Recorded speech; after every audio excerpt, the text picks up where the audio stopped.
Hello and welcome to the news on NTA International. I'm Chimobi Walter Naji. Glad to have you with us. Let's take the headlines.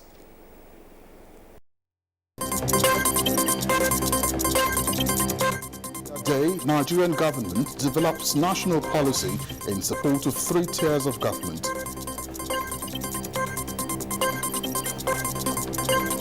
United Nations Deputy Secretary General Amina Mohammed advocates global best decisions towards achieving safe planet. Cameroonian and Nigerian forces meet to strengthen border operations.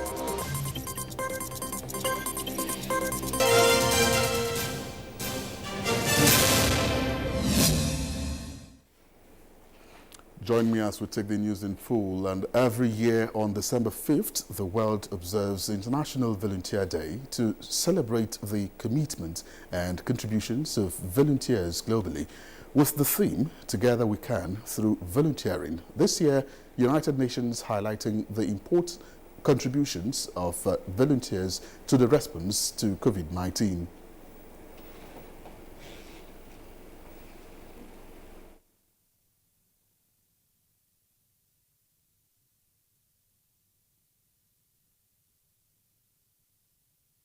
Here in Nigeria, UNHCR works with government, NGO partners and other UN agencies to provide humanitarian support and international protection to IDPs in the northeast and refugees from Cameroon in the south-south, and a few urban refugees are scattered around urban centers all over Nigeria. Meanwhile, a national policy on inclusive volunteerism is being developed to support developmental efforts across the 3 tiers of government. Secretary to the Government of the Federation, Boss Mustafa, stated this at a World Press Conference to herald the International Volunteer Day 2020. Mitarik Ben reports. Volunteers give time and skills for societal benefit without expecting remuneration, and United Nations celebrates this virtue on International Volunteer Day every 5th of December. The theme for this year, Together We Can Through Volunteering, underscores the role of volunteers in managing COVID-19 pandemic worldwide. The SGF at this briefing says the federal government is expanding the frontiers of volunteerism in Nigeria. The national policy on inclusive volunteerism, which clearly sets out a framework by coordination and implementation, will soon be presented to the Federal Executive Council for adoption. I also want to use this opportunity in calling on all Nigerians to dust up their inherent spirit of volunteerism, which has always been our way of life, as we are all known to be our brothers' keepers. Nigeria will mark this year's International Volunteer Day with a humanitarian mission to rural communities in the FCT. In Abuja, Mitaire Ikben, NTA News. And moving to other issues now, if the world makes the right decision now, it can meet humanitarian needs, reset developmental pathways, accelerate implementation of the Sustainable Development Goals on a safe, healthy planet. United Nations Deputy Secretary General Amina Mohammed said this at the informal meeting of the special session of the General Assembly in response to COVID-19 pandemic. Deborah Brooksling Sunday reports. COVID-19, climate change, conflicts, and humanitarian needs are some of the challenges confronting the planet Earth at the moment. Her Excellency Amina Mohammed to make a statement. Nigeria's Amina Mohammed, who is the United Nations Deputy Scribe, said the people and the planet must come first in the UN's immediate response to the pandemic. The decisions taken over the next 12 months will have impact for decades to come. It is essential that they be geared towards reducing poverty and inequality, realizing the rights of all women and girls, and transitioning to a green economy that provides decent work for all. We will strengthen our efforts to mobilize greater resources for countries and people in greatest need, based on the policy options that have emerged from the Initiative on Financing for Development in the era of COVID-19 and beyond. The meeting is to assist countries implement social protection policies. Adebola Brooks Lane Sunday, NTA News. And Information and Culture Minister Lai Mohammed has expressed surprise as less attention is being paid to the barbaric and gruesome murder of security agents by hoodlums during the NSAS protests that turned violent. And Nifosin has a report. The Information and Culture Minister Lai Mohammed said it is worrisome that everyone remained fixated on what he called the fake massacre at Lekki Toll Gate, with only few paying attention to the way and manner police and soldiers were killed. In particular, policemen were hacked down in the most gruesome manner that calls into question the sanity of their killers. Yet, these security agents were treated as subhuman. Human rights organizations all but ignored the fact that 6 soldiers and 37 policemen were killed, some of them dismembered and cannibalized. The media report of the killings was perfunctory at best. Chronicling the quantum of damage the nation's security agencies suffered, the minister noted that 8 medium security custodial centers in Edo, Lagos, Abia, Delta, Ondo, and Ebonyi were attacked with 1,957 inmates, most of them dangerous criminals, set free. Added to that is the stealing of over 100 AK-47 rifles from different police stations. With this number of rifles in the hands of hoodlums, Lai Mohammed wondered how safe are the citizens. You will understand the gravity of the situation. The specter of hoodlums armed with AK-47 roaming the streets and other roads will send jitters down the spine. Now this is haunting all of us. Wittingly or unwittingly, we have succeeded in scaring policemen off their beats. Today, many of them are even afraid to wear their uniforms. And the result has not been pleasant in terms of security of life and property.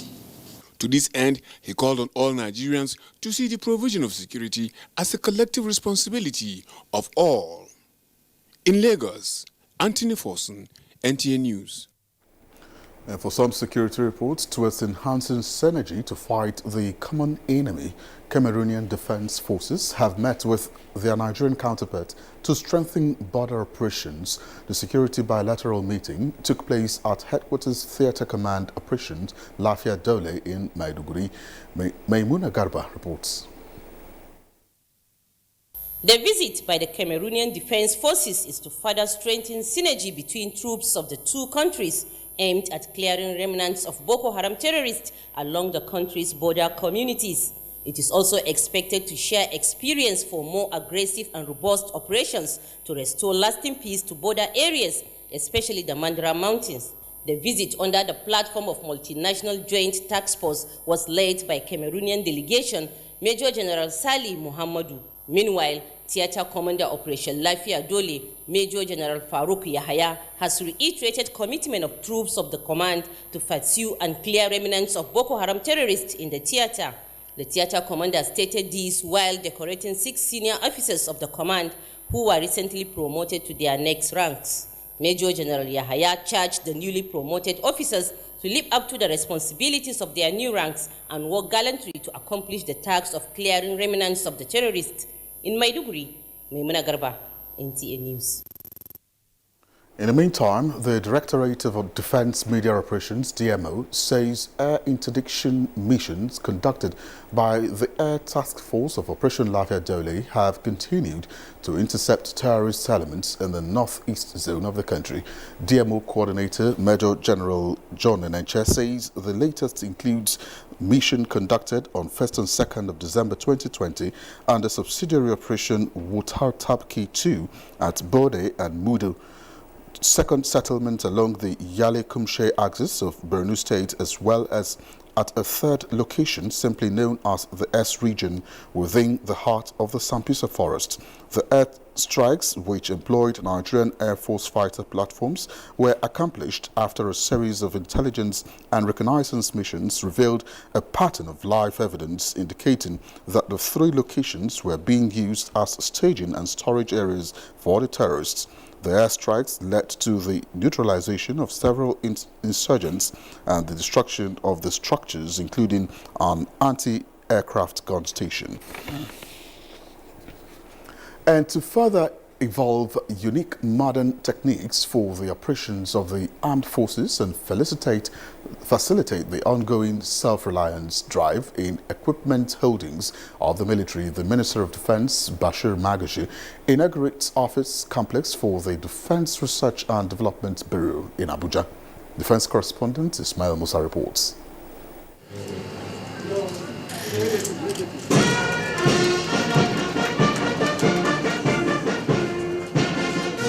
With this, the Defense Research and Development Bureau, a critical component of the nation's security apparatus, can now boast of a befitting office complex and laboratory to carry out its mandate.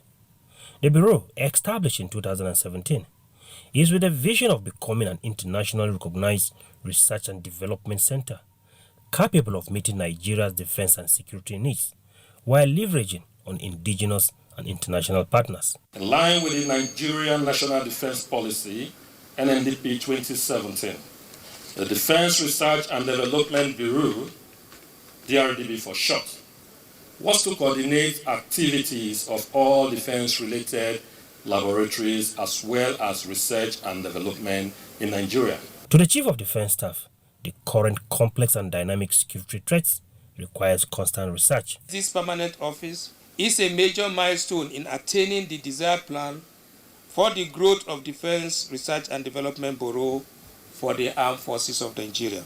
Our ability to develop and employ unique technology to confront unique security challenges will always give us the desired advantage over our adversaries. More projects are ongoing at the Bureau's new site. In Abuja, Ismail Musa, NTA News. We now turn our attention to politics, as Plateau State Governor Simon Bako Lalong has described the Southern Senatorial District by-election as peaceful, orderly and in compliance with COVID-19 protocols. The governor made this observation after casting his ballot alongside his wife at 001 polling unit LEA Primary School at Jikamai, Shandam local government area. Zenret Dungyun has this and other highlights of the exercise in Plateau. The Southern Senatorial Zone by-election, held across the 6 local government areas of the zone, is to fill the vacuum created by the demise of Senator Ignatius Longjang in February 2020. The governor, in an interview with newsmen, described the voter turnout as impressive and said he has no doubt that his party, the APC, will emerge victorious at the polls. That a lot of people came in very early. They have voted and they've gone back. So I've not gone around all the places, but I know that in this zone, people are very keen about voting. Meanwhile, the major contenders for the by-election, All Progressives Congress candidate Professor Nora Dadut and the People's Democratic Party's candidate George Daika, casted their ballots at their respective polling units, where they commended the electoral body INEC for a smooth conduct of the by-election. I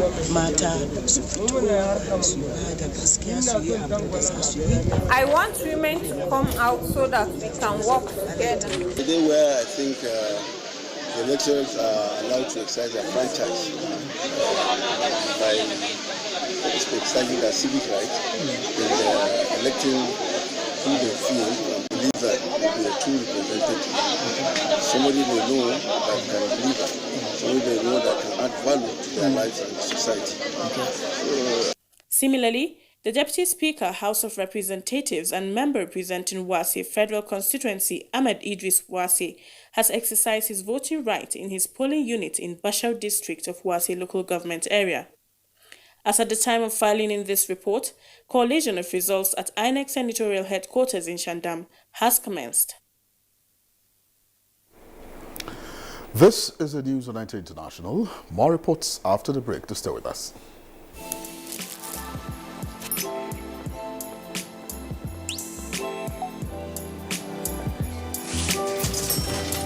Hey beautiful, your eyes, your smile are all begging me to take you home tonight. Now reading page 3. Experience unlimited super-fast internet access from Entel 4G. Entel. Live more.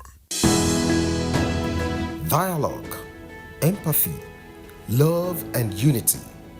These are vital components of nation building. We have lived in harmony with the Igbos, with the Hausas, with the Edo. Everybody that comes to this state, we have lived in harmony. Because we believe in the unity of this country. We call for peace, we call for calm, but we also call for justice and accountability. Let's build and not destroy.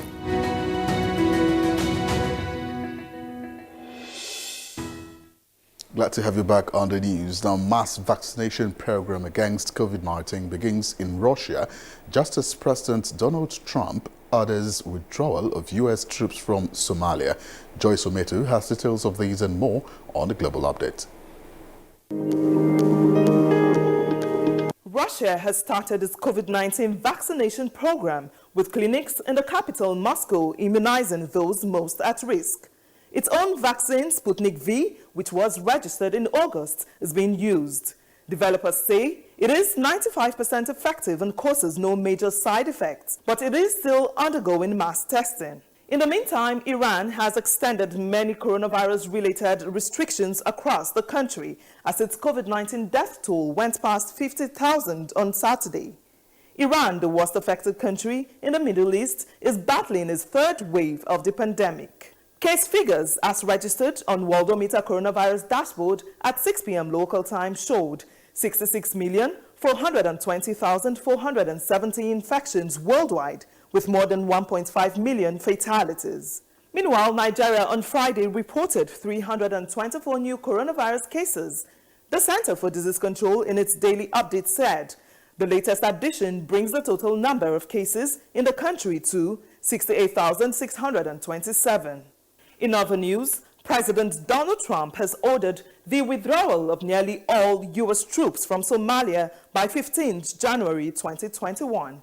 The U.S. has about 700 troops in that country, helping local forces battle Al-Shabaab and Islamic State militants.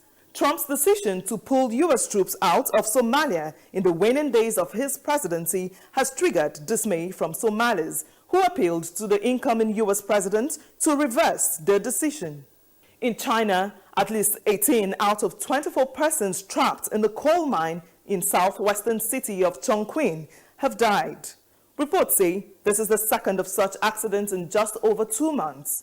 They died due to excessive levels of carbon monoxide. One survivor had been rescued while search efforts continue. And that's a Global Updates. I am Joyce Ometu.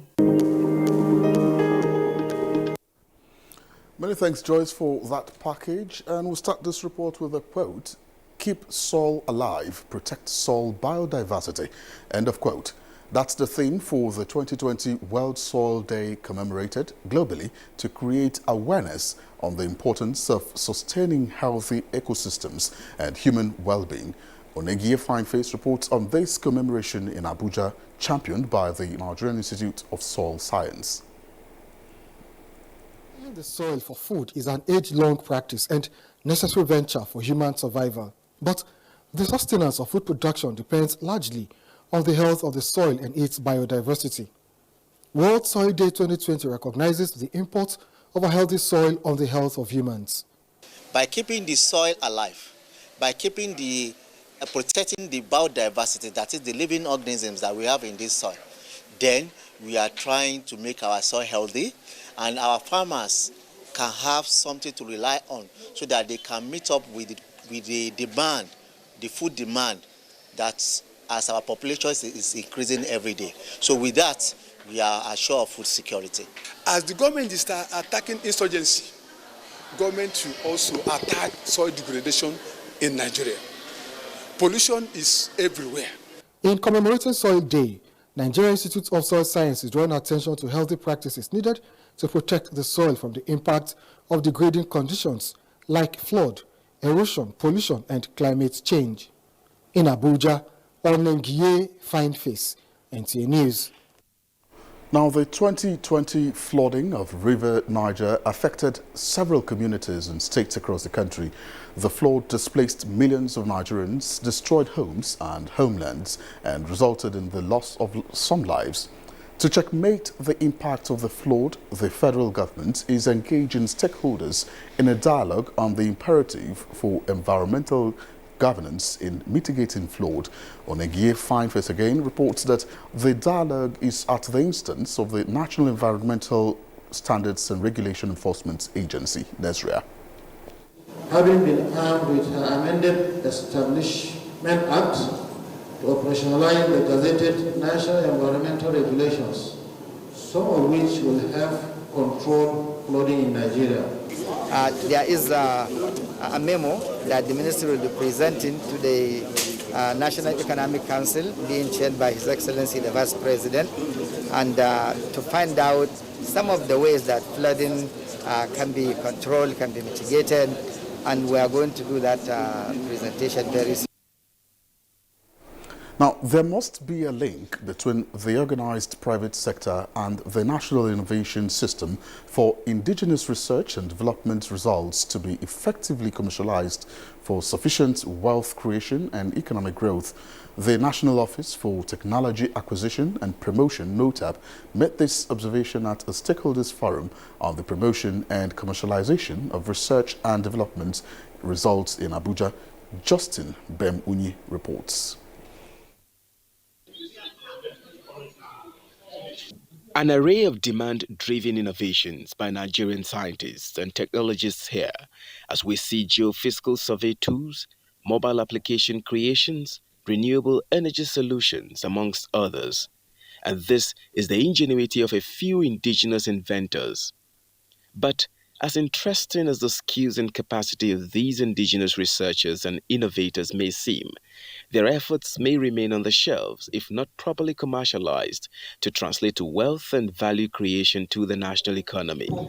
And the forum here is to address the major challenges confronting innovation commercialization in Nigeria, as well as to encourage Nigerian researchers to direct their R&D efforts towards solving societal needs and problems. We should appreciate that development of this country securely rests on us Nigerians. And since it's technology that is ruling the world now, our inventors, innovators, and researchers must have to be encouraged, because these are the drivers of the economy. There were recommendations that the federal government mandate national institutions by an act of parliament to commence commercialization of domestic inventions and innovations, as well as put in place national intellectual property policies and its institutional framework. Justin Bem-Unyi, NTA News. Now, Kogi State has adopted new strategies to key into the federal government's national response to poverty reduction, with beneficiaries from the unemployed and less privileged persons in rural communities across the state. Francis Udojo reports that so far, more than 40% of the indigenous populace have been captured in social support programs. Gathered here are some of the beneficiaries of the Kogi State Youth Empowerment Social Support Program from about 17 local communities in the state, most of whom were from the poor, unemployed, and less privileged persons. The situation of these people had been on a difficult side to cater for their basic needs, but with the intervention of this venture, through trainings and startup capital, life will begin to take a different shape for them as well as their families and the society. With the help of Yesu now, I was able to do those things I could not do before. So I say big thank you to Yesu. And the money where they pay me, I go use that to open shop, to do business. The target of the Youth Employment and Social Support Operation, a World Bank project in Kogi State, is to reduce poverty and vulnerability in the state through job creation. So far, 19,500 beneficiaries under the Professional Public Work Fair have been captured. Skills for Job has 7,900, while the Conditional Cash Transfer Program recorded 47,000 beneficiaries. We have been able to see that the consumption in these beneficiary households have increased based on the study. Not only that, you can also imagine the multiplier effect. Now there's a platform for implementation and there's a database for the states. We can now key into the implementation of skill for jobs seamlessly and we get the beneficiary and we impact on the economy. At the time, the Democratic Republic of Congo came to Nigeria to understudy the performance of Yesu, and they came to Kogi State to understudy. I'm talking of a country coming to learn from the state. So it cannot be better than that, and that's the best way to describe the program. Meanwhile, with the closure of this intervention having been able to reduce the state's poverty rate of 57.5% to 47.2% as at 2015 to 2019, plans are already made to move the database of the poor and vulnerable into the National Social Safety Net Coordination Office that will in turn capture other communities yet to benefit from the program. From Lokoja, Francis Sudojo, NTA News. And we now turn our attention to sports, as Plateau United has crashed out of the 2020-2021 CAF Champions League after playing a goalless draw with Simba FC of Tanzania, as Nigerians charge Flying Eagles to do the nation proud at the Zone B of Under-20 West Africa Football Union Wafu Zone in Benin Republic. Olumide Oguntola is our guide on the sports update. Nigerians expressed hope that seven-time African champions, the Flying Eagles of Nigeria, will soar at the Under-20 Wafu Zone B Championship currently going on in Benin Republic, charging the team to pick the maximum 3 points at stake in the opening game against Cote d'Ivoire on Sunday. They've got all the motivation that they need, but it's going to be a very tough one. Against all odds, we always get the job done. Well, let's try to help those people. And still on football, the Nigerian Women Football League, assisted by its technical committee, has approved designated stadia for this season's league matches scheduled to kick off on the 9th of December 2020. This was after the final inspection of the facilities at the Lafayette Township Stadium, University of Benin football pitch, the ultra-modern Samuel Ogbemudia Stadium, and the Legacy pitch inside the National Stadium Lagos, among others. From the continental scene, the president of the Nigerian Football Referees Association, Tade Aziz, has expressed excitement over its Nigerian appointment to officiate in the Confederation of African Football CAF Interclub competition this weekend, advising them to be good ambassadors of Nigeria. Elsewhere in Lagos, stakeholders in the world of sport during a webinar organized by renowned sports journalist Femi Adefeso have advocated recognition and adequate rewards for successful women in sports as means of inspiring parents and young girls to take sport as a career. I really urge whoever is listening that has the authorities to invest in initiatives that will train women and girls. In another development, the chairman Lagos State Badminton Association, Onome Obrute, has appealed to Nigerians to always engage in regular physical exercise as advised by medical practitioners to avoid needless poor health conditions. Let us avoid this good fun me thing that is raining. You see someone that should have just eaten well, kept fit. The person will now have a diagnosis that he's dying. He concluded that this is the brain behind his I'm Alive and Thankful 7-kilometer run and walk initiative. With sports update, Olumide Oguntola, NTA News. All right, and that concludes the news on NTA International. But before we go, remember to connect with the NTA and stand against rape and rapists. I'm Chimobi Walter Naji. Good evening.